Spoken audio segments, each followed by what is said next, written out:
Hi, how to compute a sum in Microsoft Excel.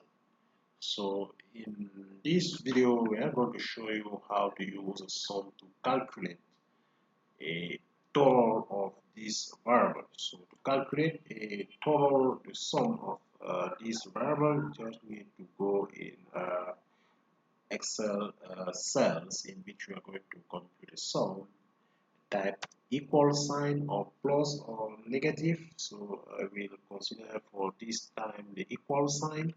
So we type equal and then type sum. So we can select this function sum, which has argument the first, second, so on value of our sum. So I will just select the value that I'm going to sum and then close bracket and then click on OK, and we see that the sum of all these variables have been computed in this cell.